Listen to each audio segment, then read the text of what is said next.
ഒരു ടിക്കറ്റ്. അത് ശരി. അപ്പൊ നമ്മളെ പെടുത്തി ടിക്കറ്റ് എടുക്കാൻ. സുധി, ഒരു ടിക്കറ്റ് ഒന്ന് എടുത്തേക്ക്. ഇത് ഒരു ടിക്കറ്റ്. എല്ലാം അല്ല, ഒരെണ്ണം. ചേട്ടൻ ഒരെണ്ണം എനിക്ക് എടുത്ത്.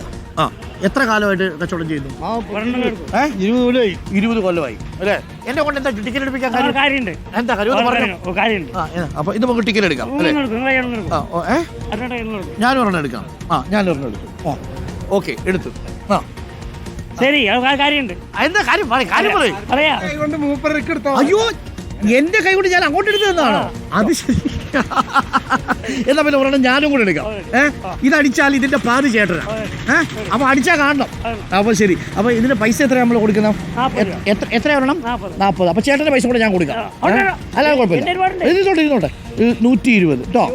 അപ്പൊ ബാക്കി ഇവിടെ കൊടുത്താൽ മതി. അപ്പോൾ സാധാരണ ഞാൻ ഈ ലോട്ടറി എന്ന് പറയുന്നതിനെ വ്യക്തിപരമായി പ്രോത്സാഹിപ്പിക്കത്തിലാണ്. പക്ഷേ ഇങ്ങനെയുള്ള മനുഷ്യർക്ക് ജീവിക്കാൻ ഇതൊരു വലിയ വരുമാന മാർഗ്ഗമാണ് എന്നതുകൂടിയുള്ള തിരിച്ചറിവിലാണ് നമ്മളത് എടുക്കുന്നത്. കാര്യം അതിന് മറ്റു ചില കാരണങ്ങളുണ്ട്, അതിപ്പോൾ ഇവിടെ പ്രസക്തമല്ല. അപ്പോൾ നമുക്ക് മുന്നോട്ട് പോകാം അല്ലേ? അപ്പോൾ താങ്ക് യു. അടിക്കട്ടെ എന്ന് നമ്മൾ പ്രതീക്ഷിക്കാം. കാലെന്താ പറ്റിയേ? ആണോ?